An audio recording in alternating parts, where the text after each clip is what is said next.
इस तरीके का वहाँ पे मेरी कंडीशन हो रही थी और मैं बहुत ही अजीब तरीके से चिल्ला रही थी। जब उन्होंने पानी वगैरह से डाला, मैं एकदम से मैंने जंप करके भागने की कोशिश करी एंड मेरे पापा वहाँ पे खड़े हुए थे, उन्होंने मुझे पकड़ लिया। मतलब मुझे 4-5 लोग पकड़े हुए हैं, स्टिल मैं कंट्रोल में नहीं आ रही हूँ। मैं उन 4-5 एक 18-19 साल की लड़की और 5-4 आदमियों की ताकत वो मतलब मैच ही नहीं होती ना। और मैं फिर भी सबको धक्का, मतलब मैं उनकी ताकत से ज़्यादा मेरी ताकत है, मतलब मेरी स्ट्रेंथ इतनी ज़्यादा है। उस वक्त मैं धक्का देकर मेरे पापा ने मुझे जैसे से पकड़ा और मैं एकदम, वो होता नहीं कुछ बॉडी से ऐसे कुछ निकला, मैं एकदम गिर गई। उन्होंने मुझे पकड़ा और मैं बस ये चिल्ला रही हूँ, सामने कोई खड़ा है, मुझे बचा लो, सामने कोई खड़ा है। वो सामने दिख रही है, मुझे सामने दिख रही है, मैं ऐसे बोल। दोस्तों, आप सभी का स्वागत है अक्षय वशिष्ठ चैनल पर। इस चैनल पर मैं अक्षय वशिष्ठ आपको ऐसे पैरानॉर्मल एक्टिविटी और इंसिडेंट्स के बारे में बताता हूँ जो हमारे फॉलोअर और हमारे सब्सक्राइबर हमारे साथ शेयर करते हैं, इंस्टाग्राम आईडी, जीमेल आईडी और अब हमारे व्हाट्सअप नंबर पे भी। तो अगर आपके साथ भी कोई ऐसा पैरानॉर्मल इंसिडेंट हुआ है तो आप भी हमें शेयर कर सकते हैं। मैं अक्षय वशिष्ठ उसे रिप्रेजेंट करूँगा अपनी आवाज़ में। अभी तक जो आप यूट्यूब और इंस्टाग्राम को प्यार दे रहे हैं उसके लिए तहे दिल से शुक्रिया। आज का जो रियल इंसिडेंट है वो हमारी एक फॉलोअर समृद्धि ने हमें बताया, जो कि कानपुर की रहने वाली हैं। ये जो वीडियो है ये बहुत ख़ास है क्योंकि इसमें कुछ ऐसी चीज़ें हैं जो आपको बहुत सीखने की ज़रूरत है। मेरा मतलब कि आपने वैसे तो ज़िंदगी में बहुत कुछ सीखा होगा, लेकिन इस वीडियो को बनाते टाइम मेरे दिमाग में बस एक चीज़ है कि मैं एक चीज़ इस वीडियो के थ्रू आप लोगों को समझा पाऊँ कि आज वो रिश्ते जिन्हें आप अपना समझते हो, शायद वो रिश्ते अब नहीं रहे हैं। मेरा कहने का मतलब है कि जैसे हम आँख बंद करके अपनों पर भरोसा करते हैं, अब वो दिन जा चुके हैं। समृद्धि ने मुझे एक ऐसा इंसिडेंट बताया और जब वो बता रही थी तो जितनी आगे वो अपनी स्टोरी को लेके जा रही थी उतना ही ज़्यादा मैं शॉक हो रहा था। खैर, हम डायरेक्टली कहानी की ओर आते हैं। समृद्धि, जिनका जन्म कानपुर में हुआ। कानपुर में उनके पिताजी का एक घर था, उनके ताऊजी का एक घर था और एक घर उनके दादाजी का था। बट बिजनेस और कारोबार की वजह से वो कानपुर से काफ़ी दूर सेटल्ड हो गए थे। समृद्धि ने बताया 2020 में वो अपने होम टाउन वापस गए, कानपुर सिटी के पास, और वो अपने पिताजी के घर में गई थी। वहाँ पर उन्होंने बताया कि काफ़ी टाइम बाद वो लोग उस घर में गए थे और काफ़ी टाइम से उस घर में कोई पूजा पाठ नहीं हो रही थी क्योंकि वो पूरी तरीके से बंद पड़ा था और उस घर की चाबी किसी एक ऐसे रिलेटिव के पास थी जिनका नाम उन्होंने हमारे सामने नहीं लिया। तो आप यहाँ से थोड़ा सा अनुमान लगा सकते हैं कि अगर ये एक हॉरर एक्टिविटी होने वाली है, इंसिडेंट होने वाला है और चाबी किसी रिलेटिव के पास है तो शायद हाथ अपनों का ही है। समृद्धि ने मुझे बताया कि जब वो कानपुर के पास जो उनका होम टाउन था वहाँ पर गई और उन्होंने उस घर में दस्तक ली तो वो सबसे पहली फीमेल थी जो उस घर में घुसी थी। उन्होंने बताया कि अक्षय, वो होलिका दहन वाला दिन था, कोरोना के टाइम से पहले 2020 की बात है। होलिका दहन वाले दिन वो वहाँ पर पहुँची और समृद्धि ने बताया कि अक्षय, मैं शुरू से ही ना बहुत ज़्यादा एंजॉय करने वाली लड़की रही हूँ। मतलब मैंने कभी अपने आप को बांधा नहीं किसी चीज़ से, लेकिन उस घर में जाने के बाद जो हम इतने टाइम बाद गए थे, मेरा नेचर कुछ घंटों में बदल गया। उन्होंने बताया कि सब होलिका दहन एंजॉय करने गए थे, उसे सेलिब्रेट करने गए थे और अचानक से पता नहीं समृद्धि को क्या हुआ, समृद्धि ने जाने से मना कर दिया। समृद्धि उस घर में अकेली थी और लाइट नहीं आ रही थी। तो समृद्धि ने बताया कि बस मैं लेटी हुई थी अपने बेड पे और मैं सामने देख रही थी, मेरे सामने एक दिया रखा हुआ है जो जल रहा है, जिसके अंदर थोड़ा सा तेल है। इसके बाद समृद्धि ने बताया कि मैं बहुत लो फील कर रही थी। वैसे समृद्धि ने अपने बारे में बताया था कि समृद्धि बहुत एंजॉय करती थी, वो कोई भी ऐसा सेलिब्रेशन मिस नहीं करती थी, लेकिन आज इस दिन, होलिका दहन वाले दिन, जब सब सेलिब्रेट करने गए थे तो वो बहुत अकेली फील कर रही थी और बहुत लो फील कर रही थी। हालांकि उन्होंने इस चीज़ पर ध्यान नहीं दिया और जब सब घर वाले वापस आ गए तो समृद्धि को पूछा गया कि समृद्धि, चलो खाना खा लो। तो समृद्धि ने बोला कि मुझे भूख नहीं है, आप सब लोग खाना खा लीजिए। और ये बात बोलकर सबने खाना ख़त्म किया और समृद्धि भी सो गई। तो अगली सुबह जब समृद्धि उठती है, उनकी तबीयत बहुत ज़्यादा ख़राब हो जाती है और इसी बीच जब कोई भी उनसे बात करने की कोशिश करते हैं तो वो उस पर गुर्रा के पड़ती है, खास करके अपनी मदर के ऊपर, जिस चीज़ का उनको आज तक अफसोस है। समृद्धि ने बताया कि अक्षय, जब भी मेरी मॉम मुझसे पूछने की कोशिश करती थी कि समृद्धि तू ठीक है, या तुझे कुछ हुआ तो नहीं है, तू ठीक है। तो समृद्धि बार बार उन्हें अजीब अजीब से जवाब दिया करती थी कि मेरे से दूर रहो, मुझे खाना नहीं खाना, मुझसे बात मत करो, मुझे मेरा पीछा छोड़ दो, मेरा पीछा छोड़ दो।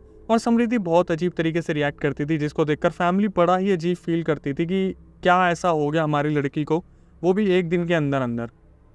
तो अचानक से जब समृद्धि की तबीयत बहुत ज़्यादा ख़राब हुई, सबने सोचा कि समृद्धि को हॉस्पिटल लेके जाना चाहिए। लेकिन यहाँ पर उन्होंने ये भी बताया कि उस टाइम पे समृद्धि जब वहाँ मार्च के महीने में गई थी तो कोरोना बहुत आसपास था और हॉस्पिटल्स में बहुत ज़्यादा बुरा हाल था।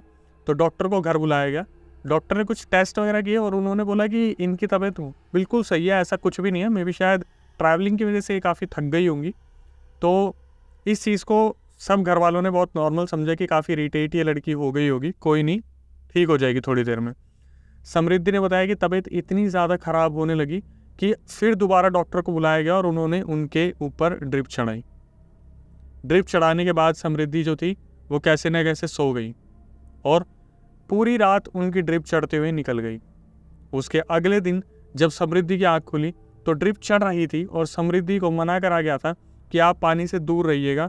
अचानक समृद्धि ने बताया कि पता नहीं समृद्धि को क्या हुआ, वो उठी, सीधा वॉशरूम में गई और उन्होंने अपने ऊपर पानी की बाल्टी पलट ली। मैं खुद सोचकर बहुत ज़्यादा अचंभित हूँ कि जिस चीज़ के लिए मुझे मना करा जा रहा है, क्योंकि वो सीधा मेरी हेल्थ पे नुकसान पहुँचा सकती है, मैं अपने ऊपर ऐसी कोई चीज़ पलट लूँ तो शायद मेरे साथ कोई ऐसी हानि हो सकती है जिससे मेरे शरीर को बहुत ज़्यादा कोई ना कोई पीड़ा झेलनी पड़े। तो समृद्धि ने सीधा पानी की बाल्टी अपने ऊपर पलट ली और घर वाले बहुत ज़्यादा शॉक हो गए। तो उनकी मम्मी ने इस चीज़ को समझ लिया कि ये कोई आम चीज़ नहीं है, इसके ऊपर कोई ऊपरी साया या कोई ना कोई ऐसी चीज़ है जो समृद्धि को घेरे हुए है। तो उनके नोन में जो एक पंडित थे उनको याद किया गया, उनको बुलाया गया। तो पंडित जी वहाँ पर आए और पंडित जी ने समृद्धि को देखते ही बोल दिया कि इसके ऊपर कुछ है, मैं शाम को आऊँगा और मैं अपने साथ एक पवित्र पानी लाऊंगा। हाँ, फिर हम देखते हैं कि अगर ये कुछ रिएक्ट करती हैं समृद्धि तो हमें पता चल जाएगा कि इनके ऊपर क्या है या क्या नहीं है, कुछ है या नहीं है। तब तक समृद्धि जो है उनका बिहेवियर बिल्कुल सेम था, वो किसी से भी ढंग से बात नहीं कर रही थी। तो जैसे ही पंडित जी ने समृद्धि को पानी दिया, समृद्धि ने पागलों की तरह वहाँ पर चिल्लाना शुरू कर दिया, जैसे उनके अंदर कोई दूसरी आत्मा बोलने लगी कि मैं नहीं जाऊँगी, मैं इस शरीर को छोड़ के नहीं जाऊँगी, इस तांत्रिक को यहाँ से भगा दो। वो अचानक से अपने बेड पर इधर उधर गोल गोल घूमने लगी, जिसको देखकर समृद्धि के घर वाले बहुत ज़्यादा डर गए थे और उनकी बस आखिरी जो उम्मीद थी वो पंडित जी थे, क्योंकि पंडित जी देख रहे थे वहाँ पे सब कुछ हो रहा है और समृद्धि अलग अलग आवाज़ों में वहाँ पर चिल्ला रही थी कि इनको भेज दो, मैं सबको जान से मार दूंगी, मैं इस शरीर को नहीं छोड़ूंगी। और अचानक से समृद्धि का बिहेवियर बदला और वो उस बेड से उछल के भागने की कोशिश करती है बाहर की ओर। तभी उनके पापा जो है उन्हें पकड़ लेते हैं। जैसे ही समृद्धि को बेड पर लिटाया जाता है, समृद्धि अपना सर और पैर तो रखती हैं लेकिन उनका जो बीच वाला शरीर होता है वो हवा में उड़ जाता है। आपको भी शायद उतना ही अजीब लग रहा होगा सुन के जितना मुझे लग रहा है। हम अक्सर ऐसी चीज़ें जो है किसी डॉक्यूमेंट्री मूवी या फिल्म्स में देखते हैं, लेकिन आए दिन मेरे पास ऐसी वीडियोस आती हैं जो मैं अपने इंस्टाग्राम पे अपलोड करता हूँ, आप वहाँ जाके भी देख सकते हैं। तो समृद्धि जो थी उनके पैर थे टच बेड से और सर बेड से टच था और बीच का शरीर जो था वो हवा में आ चुका था। ये देखने के बाद सबके आंखों में आंसू आ गए थे कि हमारी फूल जैसी बेटी को अचानक से ऐसा क्या हो गया।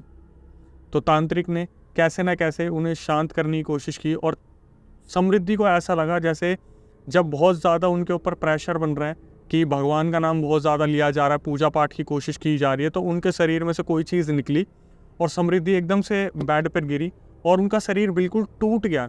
और समृद्धि ने देखा जो उनके सामने जो दरवाज़ा था 6 फीट का, वहाँ पर कोई फीमेल जैसी आइडेंटिटी खड़ी है जिसे समृद्धि बार बार देख के चिल्ला रही है कि वो वहाँ पे खड़ी है, वो वहाँ पे खड़ी है, वो मुझे जान से मार देगी, मम्मी वो मुझे दिख रही है, पापा वो मुझे दिख रही है। और सब समृद्धि को बहुत अजीब तरीके से देख रहे थे कि ऐसा क्या दिख रहा है इसे। तो पंडित जी ने कंफर्म किया कि आपके घर पर किसी ने टोटका किया है। समृद्धि एकदम से वहाँ पर जो है बेहोश हो जाती है। तब तांत्रिक जी पूरी बात बताते हैं वहाँ पर कि ऐसे ऐसे आपके घर में जो है किसी ने टोटका किया है और वो टोटका उनके बहुत ही किसी क्लोज वन ने किया था, जो कि नाम उन्होंने नहीं बताया। जो तांत्रिक जी थे उन्होंने पूजा पाठ किया और उन्होंने बताया कि आप वॉशरूम में जाइए, वॉशरूम के ऊपर जो गैप है वहाँ पर कुछ रखा हुआ है। और वॉशरूम में जो थोड़ा ऊपर गैप होता है वहाँ पर वो देखते एक लाल कपड़े में 2 हाथ जितने सरिये इतना लंबा सरिया, वहाँ पर 2 सरिया ऐसे रखे हुए थे इतने लंबे, लाल कपड़े में लपेट के, और उसके अंदर कुछ कुमकुम, कुछ अजीब सी पूजा सामग्री करी हुई वहाँ पर कुछ ऐसा था जो तंत्र मंत्र करके वहाँ पर वॉशरूम में रखा गया था। उसके बाद फिर समृद्धि को थोड़ा सा हटाया गया और तांत्रिक जी ने बताया कि बेड के नीचे एक बार देखिए यहाँ पर कुछ रखा हुआ है। तो वहाँ पर एक कागज़ था जिसमें 2 लेटर में अजीब सी भाषा में कुछ मंत्र लिखे हुए थे, जिसकी वजह से जो समृद्धि थी वो पोजेस्ड हो गई थी। करने वाला कोई अपना ही था, उसका नाम सामने आ चुका था, लेकिन सोचने वाली ये बात थी कि आखिर क्यों। तो मैंने जब समृद्धि से बात की, समृद्धि ने बताया कि अक्षय एक्चुअली में मेरे जो ताऊजी वाला घर था वहाँ पर उनकी बहू ने कुछ टाइम पहले सुसाइड किया था, तो उनकी बहू जो है मुझे पोजेस कर रही थी। और समृद्धि के आने से पहले उस घर के बगल वाले घर में वो जो स्पिरिट थी वो घूमा करती थी। उन लोगों ने जब अपने घर में शुद्धिकरण करवा लिया, जब कीले ठुकवा ली, तो किसी ने उनके घर में इस चीज़ को छोड़ दिया। अब ये बहुत सोचने वाली चीज़ है कि कोई अपना अचानक से ऐसे क्यों करता है। तो शायद जब किसी को लगता है कि आप बहुत अच्छी ज़िंदगी जी रहे हो, या शायद किसी को लगता है कि आप उनसे ज़्यादा प्रगति हासिल कर रहे हो, या शायद उनको पैसे की जलन होती है, या फिर मेरे समझ से बाहर है। प्रगति ने एट दी एंड कॉल पे बताया कि अक्षय, मैं इस वीडियो के थ्रू ना अगर सबको मैसेज देना चाहूँगी तो यही देना चाहूँगी कि कभी भी आँख बंद करके ना किसी पे भरोसा मत करना, और ख़ासकर अपनों पे, क्योंकि आज के टाइम पे दूसरों को आपसे कोई मतलब नहीं है इतना। कुछ वक्त के लिए हो सकता है कोई चिड़न या कोई जलन, अपने हर वक्त आपको ऊपर उठता देखते हैं और हर वक्त ये सोचते हैं कि आपको कैसे न कैसे गिरा दिया जाए। तो समृद्धि उठी बाद में और वो बिल्कुल सही हो चुकी थी, उनके अंदर से वो चीज़ को निकाल दिया गया था। लेकिन समृद्धि ने बताया कि कम से कम उन्हें बाहर निकलने में इस चीज़ से 2 से 3 महीने लग गए। उन्हें बहुत बुरे सपने आया करते थे और वो ऐसा ही फील करती थी, उन्हें अकेला बिल्कुल नहीं छोड़ा जाता था उन 2-3 महीने में। अपने परिवार की बहुत ही लाडली बच्ची थी और टारगेट भी इसी तरीके से करा गया था कि किसी फूल सी बच्ची को हम दर्द देंगे तो इसके परिवार को बहुत दर्द मिलेगा। समृद्धि ने इस चीज़ को मुझे पूरा क्लैरिफिकेशन दिया। मैं आपको वो रिकॉर्डिंग भी सुनाने वाला हूँ थोड़ी देर में, आप उस रिकॉर्डिंग को भी सुनेंगे जहाँ पर आप सुनेंगे कि समृद्धि कितना सीरियस होकर जो है आप बीती बता रही हैं। इस दौरान सोचिए, समृद्धि इस तरीके से पोजेस हो गई थी कि जब भी वो मंदिर की तरफ देखती थी तो वो अपने पेरेंट्स को बोलती थी, इस मंदिर को बंद कर दो, मुझे मंदिर खुला नहीं दिखना चाहिए। दोस्तों, जब आप पे कोई ऐसी चीज़ आती है, मैंने पहले भी अपनी वीडियोस में बताया कि आप अपने होश में नहीं होते और आपको आगे पीछे सब दुश्मन नज़र आ रहे होते। आज समृद्धि बिल्कुल ठीक है और मैं आपसे यही कहूँगा कि अगर आपके साथ ऐसा कोई इंसिडेंट हुआ हो, अगर आपके रिलेटिव के साथ कोई इंसिडेंट हुआ हो, तो मुझे बताइए, मैं उसे अपनी आवाज़ में नैरेट करूँगा। व्हाट्सअप नंबर आपको अभी रिफ्लेक्ट कर रहा होगा स्क्रीन पे, जो कि मैंने पहले भी दिखाया था। आप अपनी स्टोरी, अगर कोई भी स्टोरी है जो पैरानॉर्मल है, कोई लॉजिकल है, कुछ ऐसा हुआ है जो आप मुझसे शेयर करना चाहते हैं, आप शेयर कर सकते हैं, मैं उसे अपनी आवाज़ में रिप्रेजेंट करूँगा। तब तक के लिए stay tune with the channel. Paranormal activities को लेके मैं बहुत ज़्यादा बिलीव नहीं करती थी, और लेकिन जब ये इंसिडेंट मेरे साथ खुद पे हुआ देन मुझे इन चीज़ों पे बिलीव होने लगा। एंड ये मेरी स्टोरी है। बात 2020 की है, जब मैं अपने होम टाउन गई हुई थी। मतलब पानी वगैरह ऐसे लेके डालना स्टार्ट किया एंड मैं चिल्लाना स्टार्ट किया। मैंने मतलब I was literally rolling over the bed. मैं पूरे एक साइड से दूसरे रोल कर रही थी एंड फिर साथ ही साथ मतलब मैं ऐसे अपनी मेरी पूरी बॉडी हवा में ऐसे हाथ और मतलब पैर और हाथ ऐसे टच कर रहे थे बेड में, बीच का पोर्शन ऊपर को जा रहा था। इस तरीके का वहाँ पे मेरी कंडीशन हो रही थी और मैं बहुत ही अजीब तरीके से चिल्ला रही थी।